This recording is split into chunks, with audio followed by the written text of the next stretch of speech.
Hi, it is nice to meet you on the path. Today's episode is called Angels and Demons. So, what are the angels in your life? Who are they? Who and what are the demons? Are you the angel or demon in somebody else's life?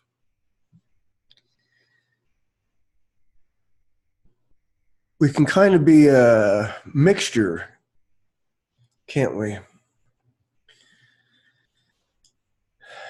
We're always, well, at least hopefully, trying to present ourselves as good. But we can't help but have some dark thoughts in there, right? Some dark moments. We say something we wish we wouldn't have said. We repeat the same mistakes. And so in your own life, think of how you are your own angel and demon. You're the villain and the hero, right? Now, of course, you've probably had some recurring themes in your life.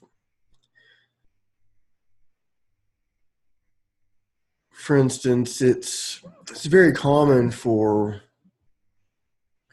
women who were abused when they were young to then end up with a partner, a husband that is the same way.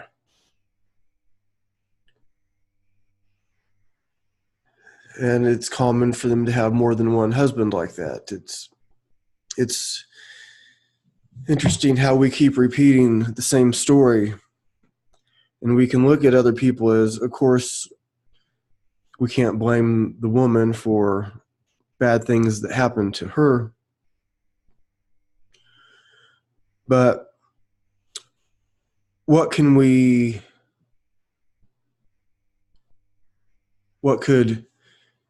she do differently? You know,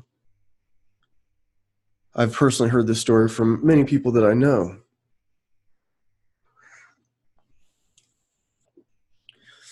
So why are they choosing those guys that keep wronging her the same way?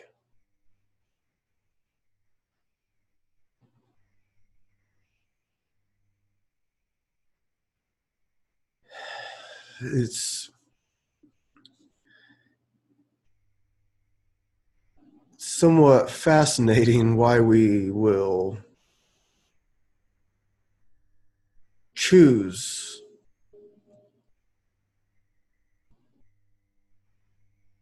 and even know better. Okay. Why does the guy keep picking the same kind of woman? Now, I had a buddy, and he was always having all this like grand drama. There's always this grand drama going on with this woman or women, and this buddy of mine had. We haven't hung out in a long time, but I knew him and his girlfriend. All times he was living with her. They had a daughter together, and then a son. But at this time, I'm talking about just a daughter, and even before then, also. But he was always cheating on her, always lying to her, always, it was always something. And she was mad at him for this thing that he did. It was, going to see this other woman. He's like, man, I told her I didn't do it, but he did. So he was like mad at her for not believing his lies.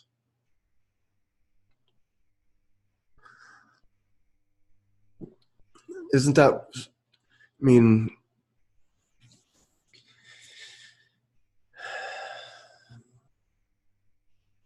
I guess maybe in some way we all do some version of that. We're trying to present ourselves as something, and reality is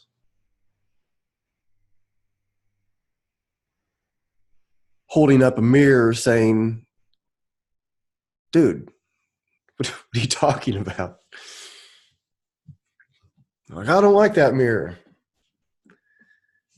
That's a funhouse mirror. It's curved funny. No, it's not. No, that's a real mirror.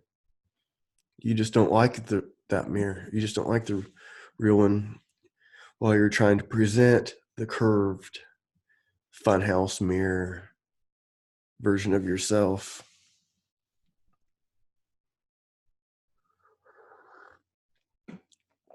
This buddy of mine,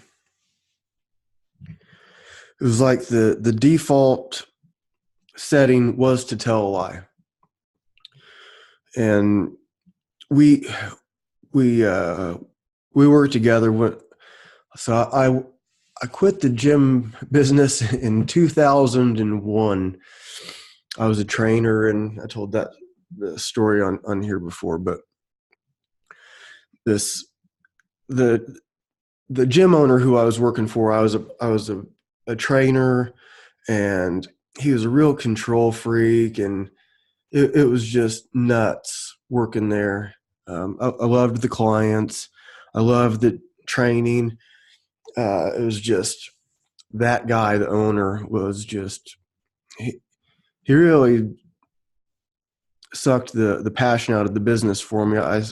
So I quit. I trained people for free, friends and friends of friends, and I just didn't want to be in the business anymore. I was still doing all the same stuff. I was just helping out people that I knew, and they could bring friends over and would just train. But anyways, after that, I started selling lawn care, and I met this buddy of mine. We ended up being pretty good buddies. So I know I'm kind of talking bad about him. But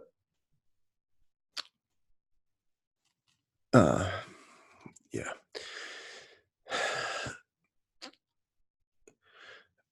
We worked at the same place selling lawn care, and we went out for lunch, and we were coming back, and we were late for lunch, from coming back from lunch. Not that big of a deal, really. I mean, it's not good to be late, but it wasn't like we're about to get fired or something like that. It was like no big deal. It was just a little bit late coming back for lunch. And instead just saying, oh, sorry, we're late, and it would not have went any further than that. He wanted to make up a lie. He said something about like he wanted to say the car overheated or something. Like, what? Car overheated? Just say, hey, sorry, we're late. It was no big deal at all. I mean, no big deal at all, but he still wanted to lie about it.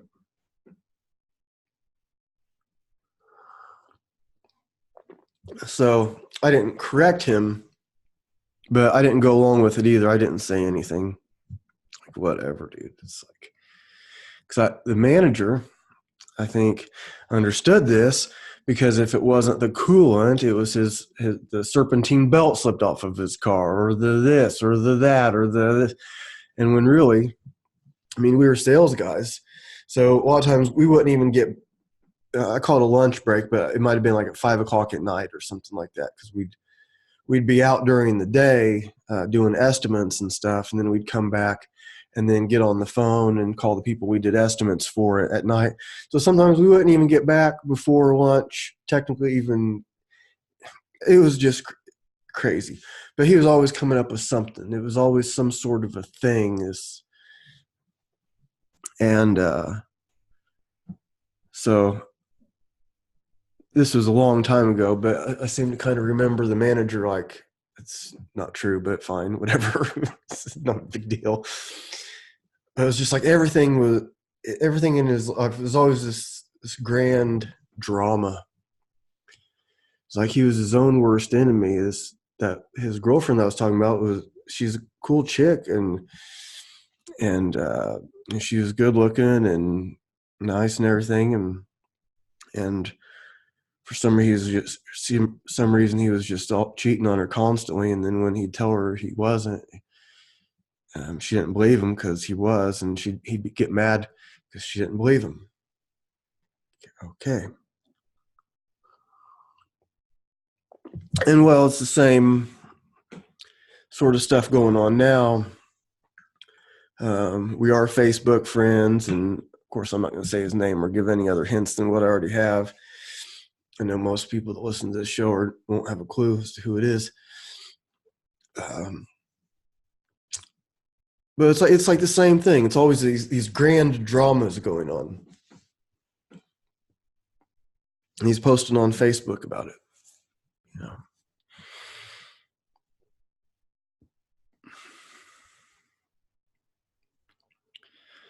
So my point isn't to just talk bad about a friend of mine.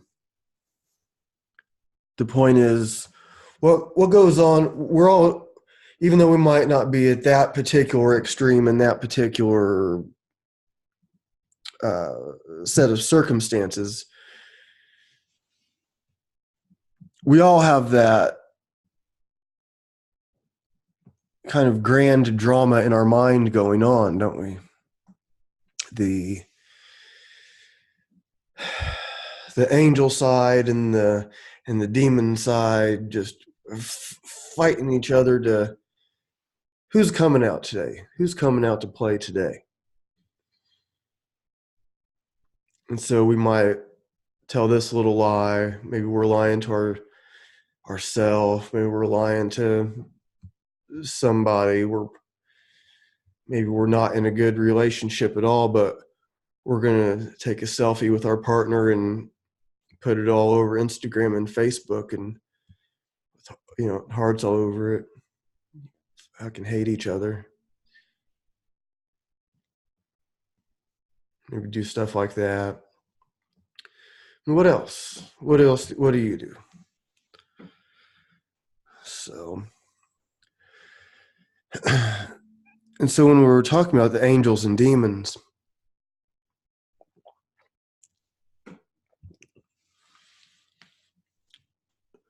is one of those a motivator, and is one of those an enabler? Okay, now just think about what that. Now pick one. Which one is what was the first thing I said? The the enabler and the, can't even remember the word I said. Motivator. Which is which?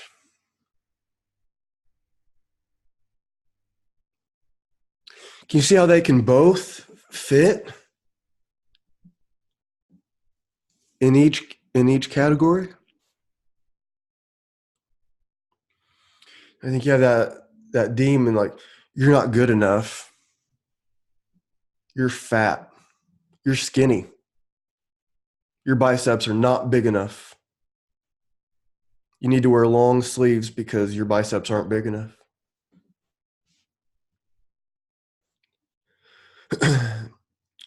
So it's like the demon talking to you, or it's like, you're fat. You shouldn't wear that. Like, well, maybe that then motivates you to get into shape. You can look like, oh, I am out of condition. I am too frail. I am too fat. I am too this, or maybe there's some truth to that. So if you just have like what might be like an angel, like, oh, you're perfect just the way you are. You're so sweet. Let me help you. You're not fat. Here's a cookie. Just relax. So see, we have that demon, the one that's given us that negative self-talk. Maybe the one that gets us on the right path. That's that getting over the obstacle of ourself to transcend our current self on the path to our ideal self.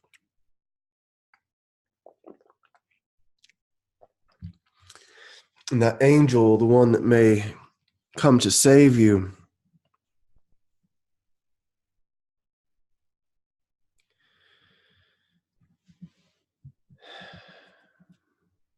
maybe you need saved at that moment. And maybe that's what seems like an angel is an enabler. I don't think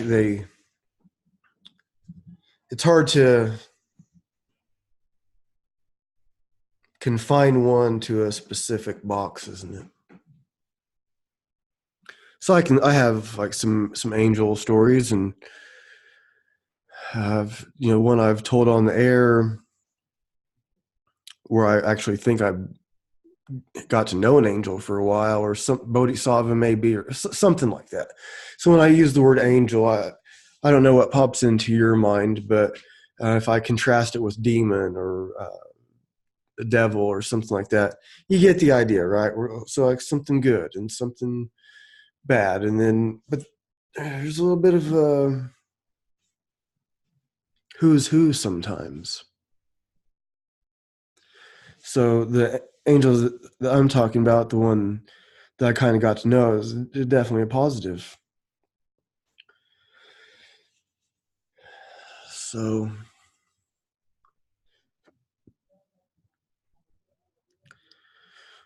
when we're talking about the angels and the demons, the voices in our heads, and then what do we let out? We can find these mentors around, right? And for instance, I had some. I'm part of White Pine Wilderness Academy. I've been an instructor there. I started like 3 years ago, like strength and conditioning classes, but also I had my students climbing trees. I taught martial art there. So my strength conditioning classes were a bit different than what you would see at the YMCA or something like that. Kids would meditate at the end of class, read ancient stories at the end of class, like a short story. Adults were doing all kinds of cool stuff. But anyways, we're developing this program. Me and I've had all three of them on the show actually. Joey Lavelle, Richie Todd, and the owner Matt Scholl. They've all been on the show. They're all instructors that I respect immensely. And for our part of the 8 Shields model, my part with Joey and Richie is the Southeast, it's like fighting, movement, play, and strength. And a book that Matt recommended that we read was David Goggins' book. So David Goggins, he was Navy SEAL, got into Army Rangers after that, was just this amazing high achiever that came from like a terrible upbringing. He saw his dad beat his mom. He saw his dad cheating on her, and just it was all kinds of just terrible things. And so Goggins grew up in this, I don't know if you call it the worst case scenario, but it was bad. It was real bad. And so through just like grit and determination, he was able to achieve extremely high levels of the military, the highest levels of the military. And then getting into like these crazy endurance races, like 100-mile races and pull up records, and like all kinds of amazing things. And he's the audio of his book has someone else reading it, but in between chapters, Goggins has a short conversation with the reader. And so you hear his voice and the reader, and they're, digging more into like whatever happened. So like he's running on, legs that have fractures, and he's doing all these challenges under bad conditions. And he's saying like that his workouts and stuff were not just to make his body stronger, but to make his mind stronger. Okay, well, think about that. And so let's see if this kind of like reminds you of someone before I tell who it was making me think of. And then when I brought it up to Matt, after I had read it, he brought up who it was that I was thinking of. I did give a hint as to who I was talking about, and then he, agreed. And but so he's going through all this stuff to transcend his body to harden his mind for like whatever else life was going to throw at him. So he had all these terrible things happen growing up. And so he's putting himself through all these extreme challenges.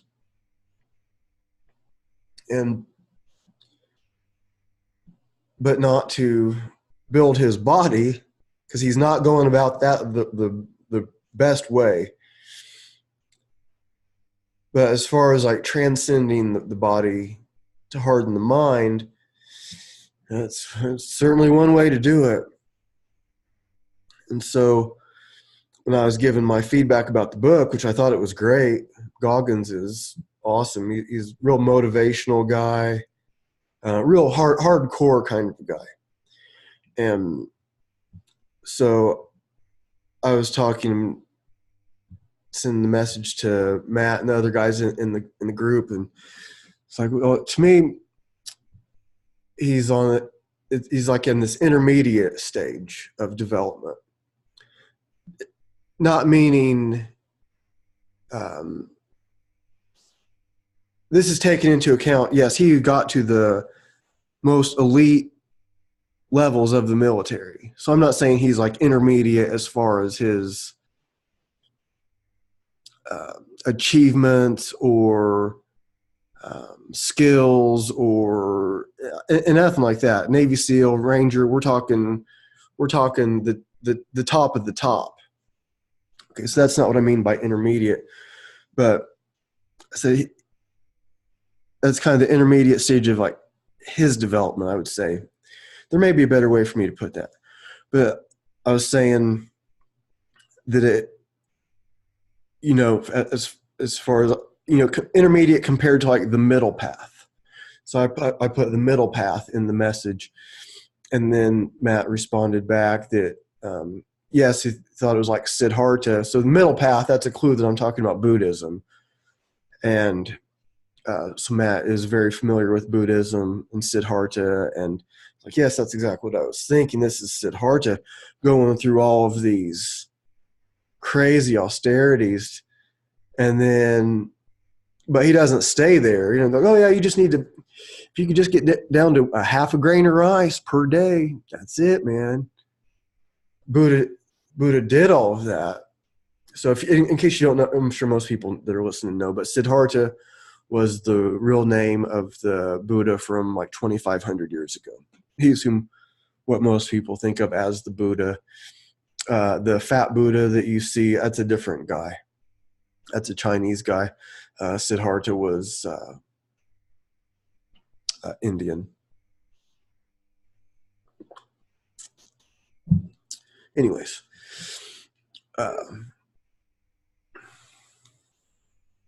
so Siddhartha, he sees these other yogis, he sees these other people on this path that are trying to transcend, and so he's doing it too. He's all hardcore into it, and then he realizes this isn't it. And then so that's, the middle way kind of comes in. And so we're kind of in this discussion about the middle way. Okay, so now if you're comparing this to the angels and demons, which one? Could it be the middle way? No.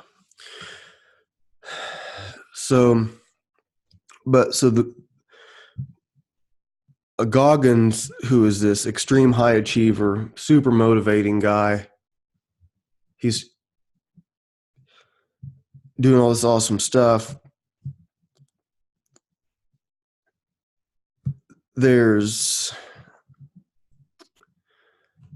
It'll be interesting to see what his next book is. Because at some point, he's still doing, I don't know what I think he's still doing these ultra runs and stuff. But at some point, like, you'll have to come back to center. Now, does that mean his center is going to be where my center is? Probably not. Okay. So I'm talking about the middle way. Okay. I never got to elite levels of the military. I was never in the military at all. I'm not running ultra marathons, 100 miles on legs with fractures and cracked kneecaps and all kinds of that crazy stuff. If I have a fractured leg, I'm not going to run on it. I say that, but I have had broken toes, and I'm out there running with a weight vest. Okay, so you see, I'm trying to make myself look smarter, and then I'm like, oh yeah, actually I do stuff like that. I've never ran a 100-mile race. I'm not trying to compare what I've done to Goggins, but there is some similarities there in the stuff that we do that may or may not make sense to people whose center looks different, whose middle path looks different. Okay, so this idea is, so Goggins' peak is, okay, let's say it's here. Well, his middle path is going to be somewhere else. Maybe that middle path of his is less or is more than the peak of someone else's. Okay. Now, across the board, that's all. It's going to be the case almost certainly in many places. So where's my middle path? Okay. I've tried to learn from injuries not to to like train around them. But I have had broken toes. I've had and jogged with a weight vest on, and it usually doesn't help the toe. You know, if you do martial arts, you've probably had a broken finger or a broken toe, and you go to class anyway. You train anyway. There's ways of working around that kind of stuff. But there's a point where it's between you're doing this for your health and fitness, and then there's a point after that that it's no longer beneficial for that. Okay. It's not always easy to see. So if you have a broken toe, can you still go work out? Yeah, there's all kinds of stuff you can do that where you're not going to mess your toe up. But you know what I'm saying? Am I making sense? So you have to judge for yourself where that middle path is. Kind of reevaluate that day by day. And we get to that point in our self-talk. So not just talking about training, workout kind of stuff necessarily, but the kind of internal dialogue that we have, internal dialogue. I didn't mean to say that, but maybe that's more closely to what I meant. Maybe that's more close to accurate, internal dialogue. Anybody else talking about their internal dialogue? Did I just make that up?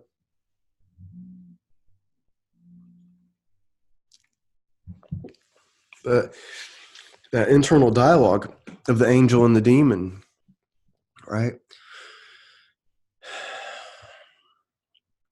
Because if you just like, I'm looking around at my apartment right now, like, so my shoes they're just kind of like, I just kicked them off on the floor right over there. They're not lined up or anything. They could be straightened up. Looking at this table, there's, as usual, too many books on it. Probably not really trash, but some papers I need to straighten up and move. And there's, so I'm like looking around, like, yeah, there's some stuff I need to do. So I'm not looking at like, this is all perfect. I'm so great. I'm doing the best I can. I'm looking at this stuff like, yeah, I could do a little bit better. I could straighten out off the area where I take off my shoes, and I could straighten out these books. It's not that difficult, and I could do the dishes more often, and I could we have to parent ourselves, right? But without like looking at it like, oh, I didn't, you straighten out your shoes. Oh, you fucking slob. Oh, you slob. You got 6 books on this table. What are you, idiot? You're nasty. There's 4 plates in the sink that need to be cleaned. You don't have to like talk to yourself like that. And I think there's a lot of people that are really hard on themselves, where they do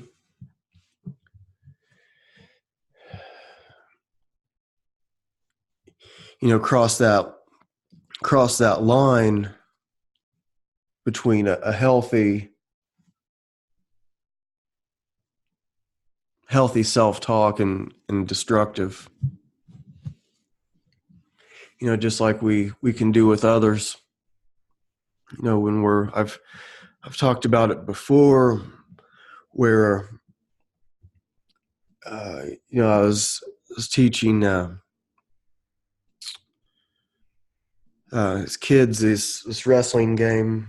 They were doing it's in the sumo game, and like one of the kids wanted to wrestle another one of the kids, and they said no. And I was like, oh, you have to, like, it's all like, we're all having fun, and this isn't no high pressure situation at all. But maybe in that kid's mind, it was a little bit. It's like, oh no, if somebody wants to fight you, you have to do it. And so they end up getting in and having fun. And I realized, maybe it's we understand this kind of thing intuitively, but if you want to play with somebody, you may not think it all the way through, but you're attracted to them in some way. Like, attracted as in like, you think they would be fun and safe. And so that's why, like, you might pick somebody to be your partner in a potentially dangerous game like sumo wrestling. Okay. So are you going to pick the mean kid? Maybe, if you think you can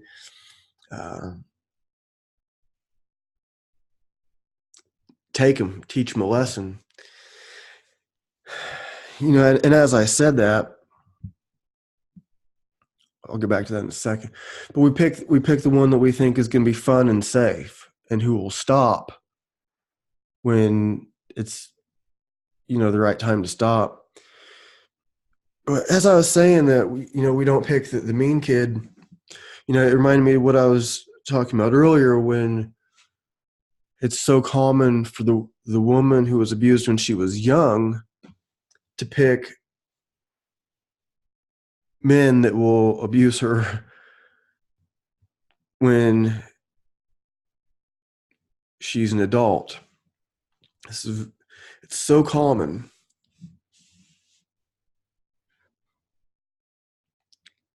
So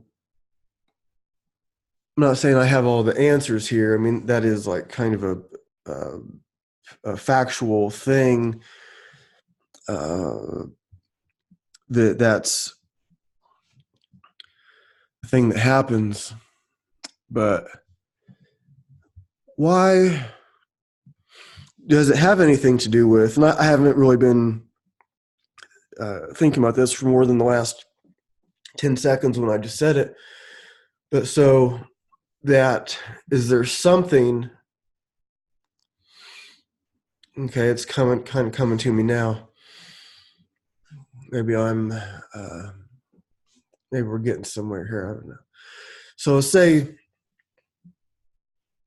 there's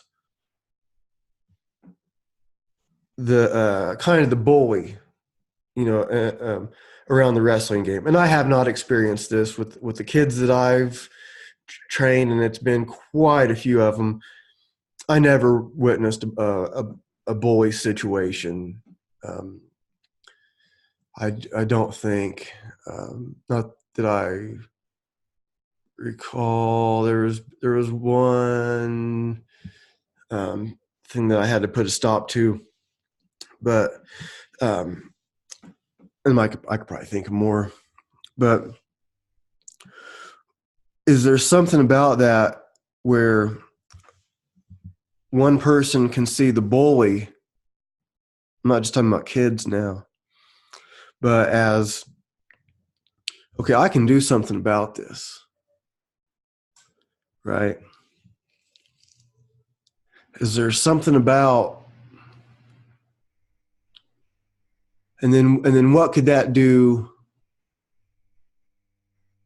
for me besides or by teaching this bully a lesson? What does that do for me? Is it just doing this bully a favor by teaching him a lesson,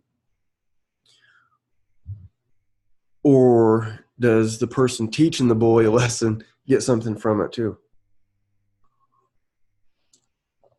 So I'm not a psychologist or anything, but I have had relationships with women that were in abusive relationships before, even as a kid, really young girl. And then one of the ones in particular, she was in not a physically abusive relationship, but a like mentally abusive, and then like cheating scenarios and stuff with her ex-husband and then another fiance. I never did any of that. I never cheated on her. I never cheated on anybody. Never did nothing like that. But is there something about maybe that if the woman gets to be like, as an adult, and she sees that guy that's abusive, is there somehow could or somehow a reason be she could somehow benefit from then sticking up for herself and others by getting into that relationship and teaching him a lesson somehow? Okay, and this would be at the cost of what? Okay, so that's getting abused. But then, am I making sense? I'm not trying to give a definite answer here. I'm thinking through stuff. This isn't something that I wrote out and I'm trying to, read my handwriting here. I'm developing these thoughts as we go. That's the idea. So could the woman who was abused when she was young subconsciously pick a guy that will abuse her, so then she can somehow teach the archetypal bully, if that's the right word, a lesson, and get a win for the archetypal inner child that was abused when she was young?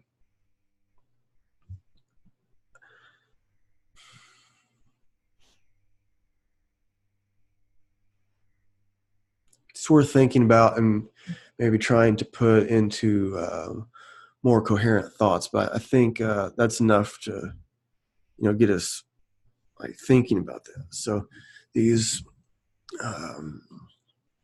these angels and demons, right?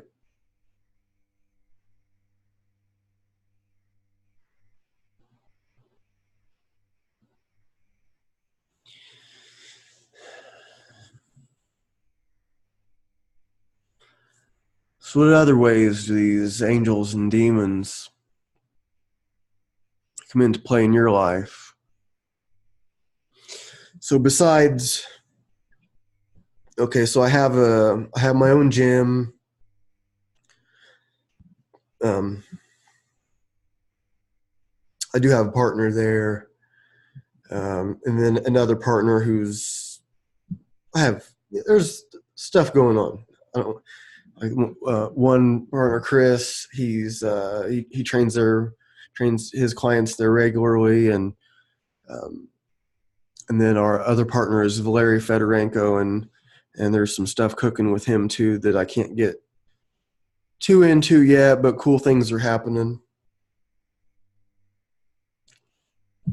But what was I saying? Oh yeah, so I do have that going. So I have like this thing that was always a dream of mine, is to have my own gym, and it's this cool place. It's got a ton of kettlebells, actually more than a ton. But and we have all kinds of other strength equipment too. And I have people over to train martial arts, there's a lot of cool people there doing a lot of cool stuff, and I couldn't be happier about it. It is not my only source of income. What I call my job is I work at this it's a steel rule die shop. So I basically cutting dies with a laser, and then sometimes prep the dies, and it takes some using various shop tools, routers and saws and all kinds of stuff. It's not a bad gig at all.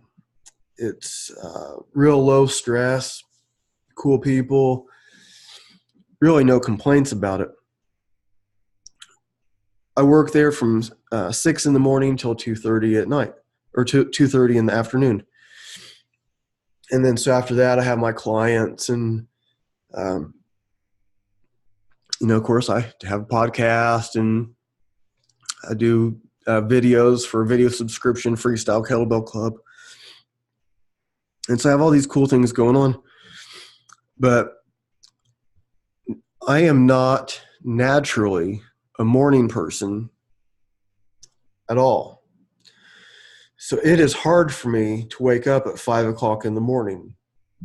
It's hard every day. Sometimes, yes, I do wake up before my alarm.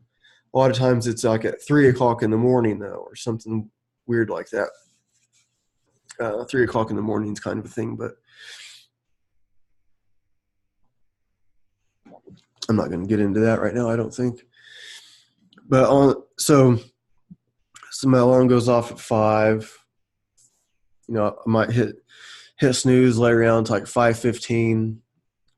And I start heating my water up for coffee, and start getting all my drinks and food and everything ready to go, and doing all the morning stuff. And a lot of times what starts off is waking up early. I start to run later than I want. And then, so I get going, and the red light, and then another red light, and it gets frustrating. These red lights. I mean, can you imagine coming up to a light and then it's red? I mean, it's just the worst thing if you're running late. Now, if you're not running late, it's not a big deal. It's just a red light. I mean, lights are red sometimes, they're green sometimes. Other people got to go too. They got to stop. They got to go. You're not the only one on the road. The red lights and green lights are for everyone that drives. It's not a big deal if you're not running late. If you are running late, that red light is just awful. The universe hates you. That's why it's red. Why is that light red? Because the universe hates you. Your life is miserable because the universe hates you.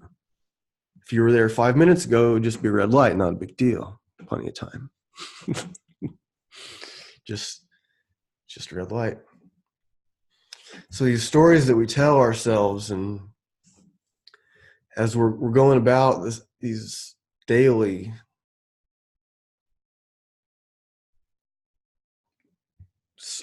circumstances, can really make up a lot of the way our life is, just the story we tell ourselves. And so I'm not a real high stress kind of guy. If I do get mad, it's just for a second. I mean, I can't say that I don't get frustrated at red lights sometimes, but I'm rarely late for work. It's only happened a couple times. It's like, and it's not a big deal. It's another thing about this place. You could clock in up to 7 minutes late and still be considered on time. And even if you're late a bunch of times, from what I understand, nothing really happens. So it's still not cool to be late. I still don't want to be late, but even if I was, it's not a big deal. So if I get to a red light and I'm frustrated, it's for no good reason, um, except to be that little demon in my mind that might be like, hey, you should have left 5 minutes earlier. Then this would just be a normal red light, no big deal. So we have to learn how to balance these angels and demons out, don't we?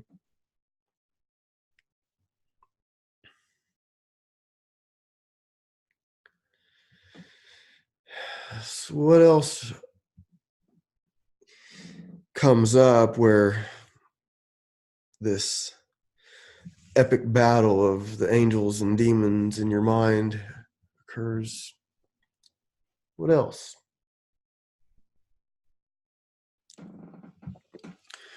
Well, I have this other friend of mine, and I've talked about her on the show. I did a kind of a whole show about her once, and I erased it the next day. But she was a friend. There was a time when we were kind of dating a little bit, and then just went back to friends, and then kind of back to like sort of kind of dating a little bit, and we were going to a concert, and we were meeting there, and it was this ridiculous chain of events. She ended up being over an hour late, and she was literally right next door, like literally. She could have been on time, but she wasn't, and so it left me like by myself at this concert through the whole first act. She came over when just as the main act was about to start. This concert was kind of a big deal to me. One of my favorite musicians, and so at the concert I didn't say anything. And then the next day it was like, I almost didn't say anything, but I thought that was a pretty crappy thing to do. And she thought the crappy thing to do was bring it up. And it ended up being this like whole thing. And we ended up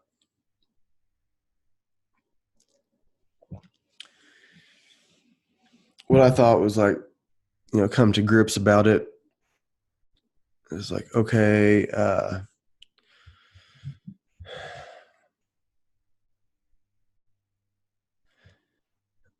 and then, but she was acting like I'm this.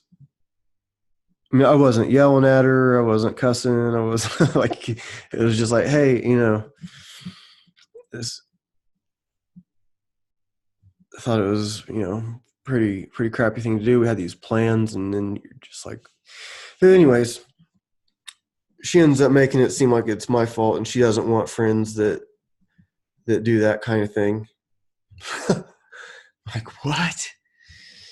Like, and so we'd only spoken once since she wanted me to basically see if I could help her maybe get a job at this place that I know of. And I tried. I mean, I did what I could. I was like, I didn't. I'm not one to hold a grudge or anything, or try to keep somebody from a job. I mean, I've helped a lot of people get jobs. People have helped me get jobs. I think it's just a cool thing to do. So I tried to pave the way a little bit for her, and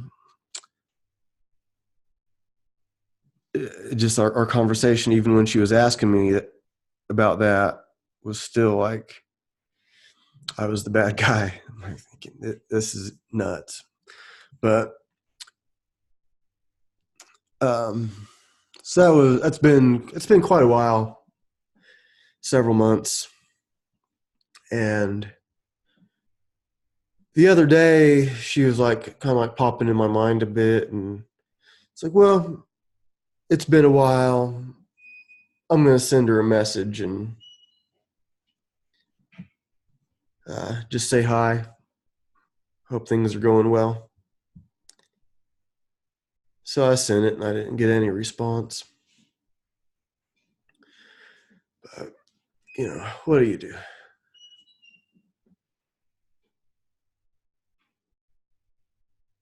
There was a time when we were pretty close, and it seemed like what we had going on was really something. And that's not just me saying that. That was her saying it also. I mean, she was super into what we were doing. That's for sure. And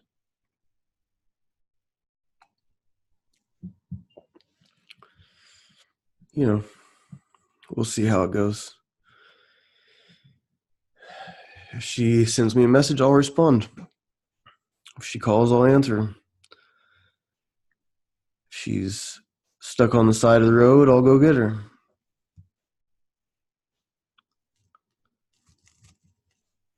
And really, I bet if I was stuck on the side of the road, I bet she would come and get me too. But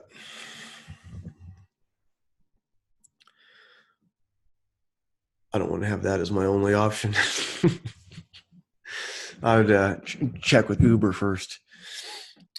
See if, Anyways. About a little Khalil Gibran. And the poet said, "Speak to us of beauty." And he answered, "Where shall you seek beauty?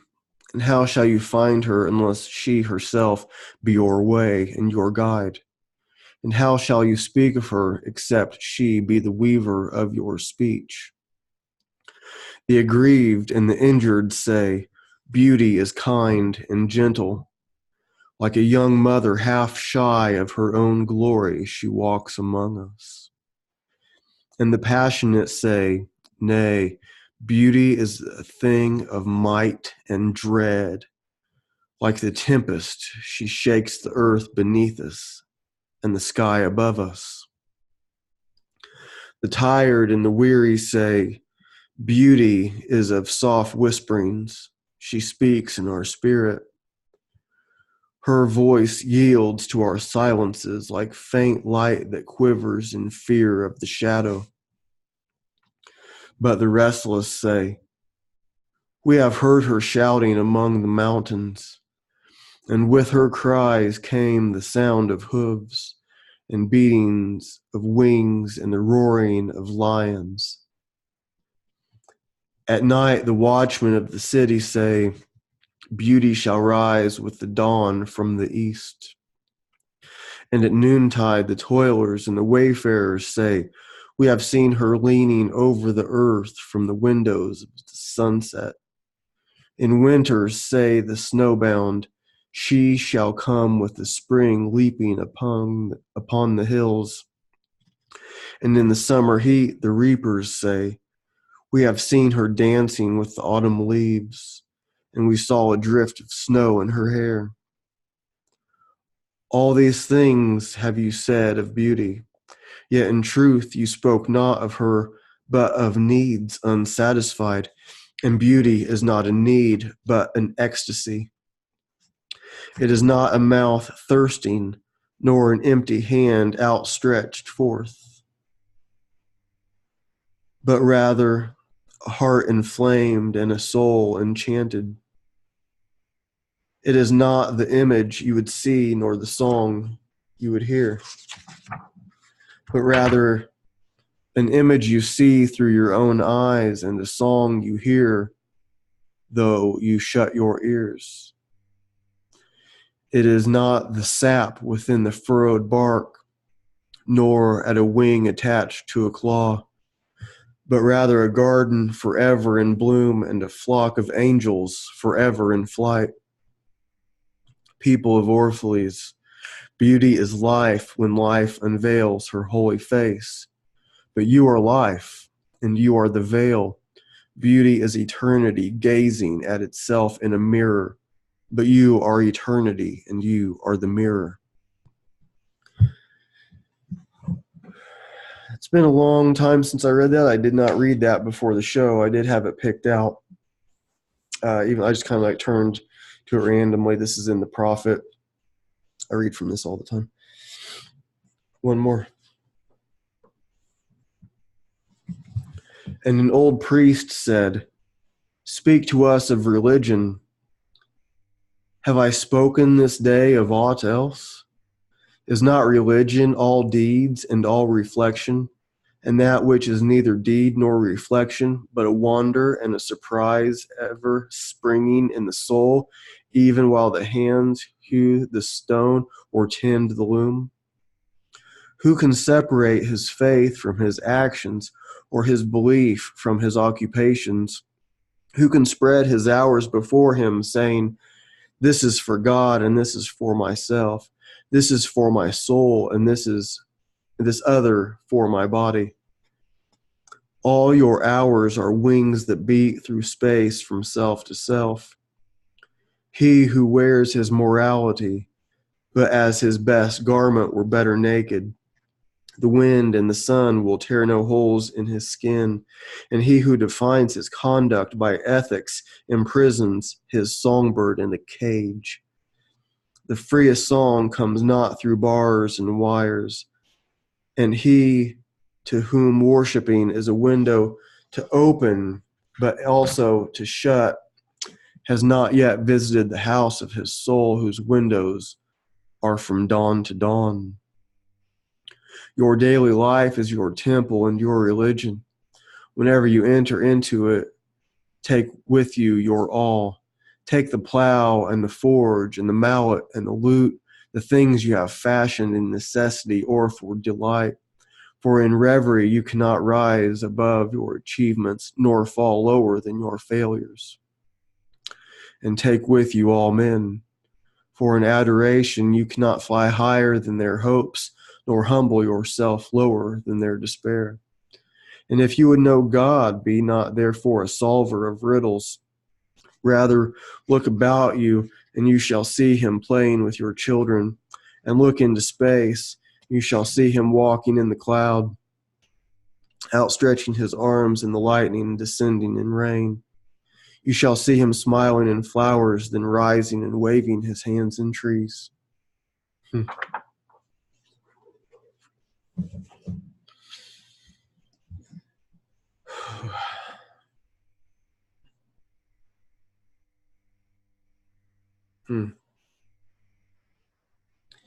I never get tired of reading Khalil Gibran. I have several of his. That's the only book of his that I own. It was given to me.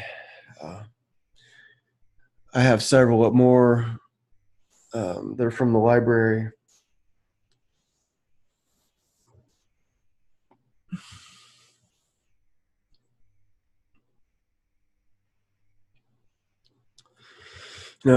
There's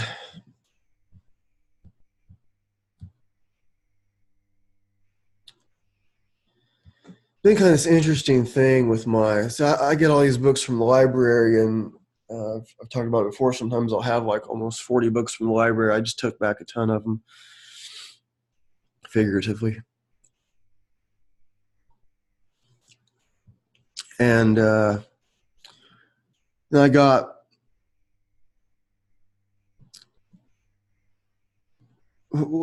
Audible, the app. I ended up canceling my subscription, and what I kind of found is, for the most part, I'm kind of like sick of reading books. For all these years, I've been reading spiritual books since I was a teenager. I got my first two yoga books in 1994 at a Grateful Dead concert, and I've like bhakti yoga. It's like Krishna consciousness stuff, not the up dog down dog hatha yoga type stuff, physical practice stuff, like, just spiritual stuff. And really before then, even when I was a little kid, I go to my grandma's. So I'm, less than 10 years old. She lived like 10 houses down from us or something like that. And she had the encyclopedia. And I remember like looking up ghosts, poltergeists, and I'm looking up witches. I'm trying to like figure out what's this stuff is real. Trying to like figure out what's real. So I would watch. She called them the spookies. We'd watch like the scary movies, like stuff that was on, like Sammy Terry and Elvira and these cool old spooky movies and stuff. And I guess I've always been interested in just like, well, what's real? And reading all these different like motivational things, like I was talking about Goggins before, who's done all kinds of amazing things, and some other people I've been like watching and listening to for a while, like Jocko Willink, who's another like Navy SEAL, went on to be like kind of like, I guess, sort of a motivational speaker, but like different. And so I'm getting all these books, and like I'm getting like these like spiritual philosophy books and physical training books. So I'm kind of like found is I'm kind of sick of them. And, like just reading the Prophet, I like that. I'm not sick of that.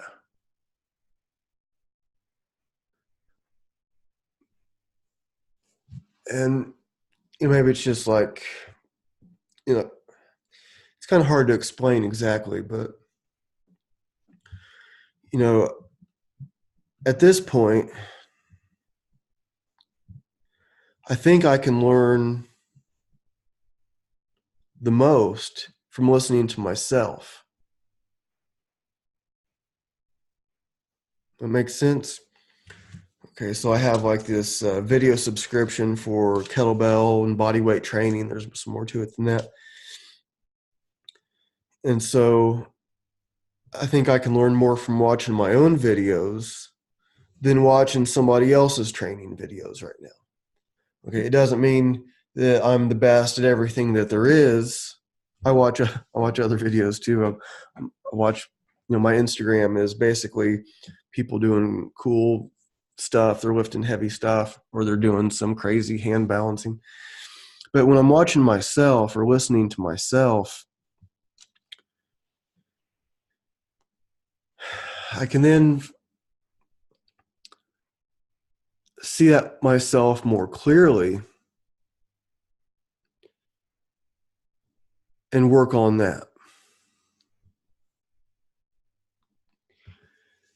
So if it's the physical training, I can like see a video of myself, oh, my elbow sticks out too far when I'm doing that, or whatever. Or I said this way in the video, I should have said it this other way. Where if I just read a book about it, I wouldn't get that same thing. Okay, I've been training I've been lifting stuff since I was like 6 years old. Pressing a stick with my mom's ankle weights, tying her dumbbells to it. I mean, there's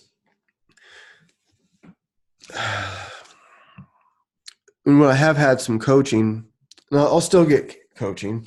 Like I mentioned Valery Fedorenko earlier. He's, he has world records and stuff. So when he's given me some tips, I'm listening for sure. It'd be crazy for me to not listen. There's also been when I've received some coaching in the past, where I kind of put a coach on, not him, but somebody else. I kind of had them on a bit of a pedestal. So when I'm like going up to the pedestal to learn from this great coach, I was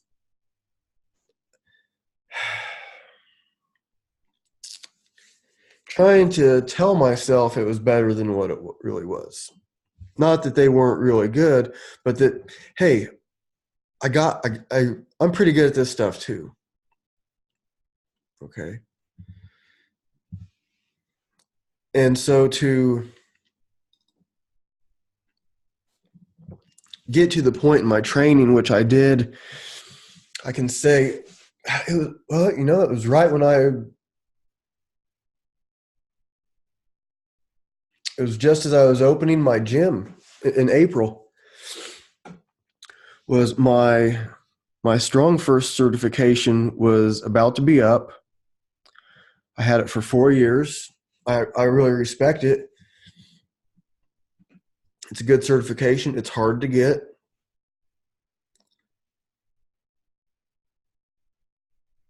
And I decided I don't want that anymore. I don't want anybody. And I was thinking about getting certified by somebody else who I respect. Um, he's great. And I was going to fly out, talk to him about it, had the price, had the um, everything. I was like, nah, I'm just, I don't want to be under anybody else. I can do this. Me, with the background that I have, saying,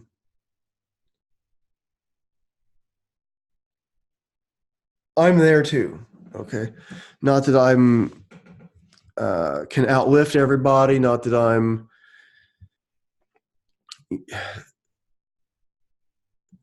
the best at everything and nothing else to learn. That's far from it. But like, I'm right there. I mean,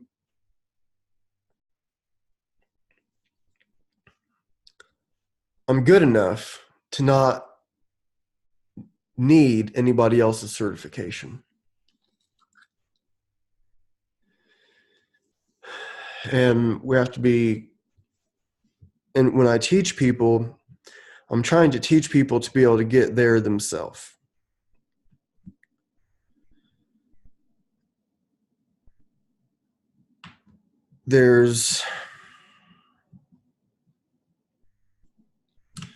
We don't want to jump that too early.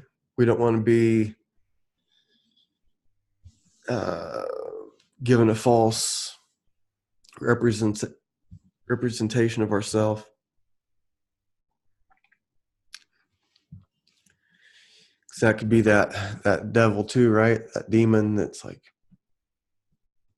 the ego, the wrong side of the ego.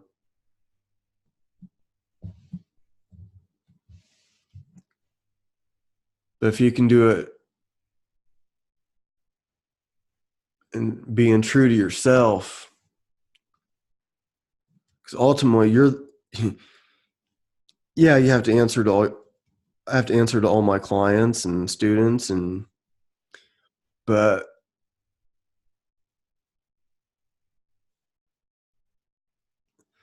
at some point, answering to yourself is the most important. I've seen trainers that are just not that great, and they might be pretty popular as trainers. I think you could say most people are really trying to improve. That's the whole idea.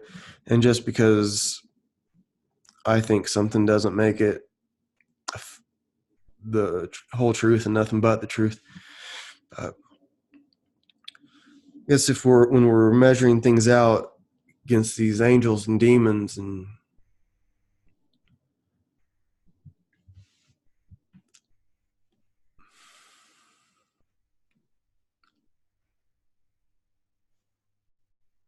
it's like two sides of the same coin all the times, isn't it?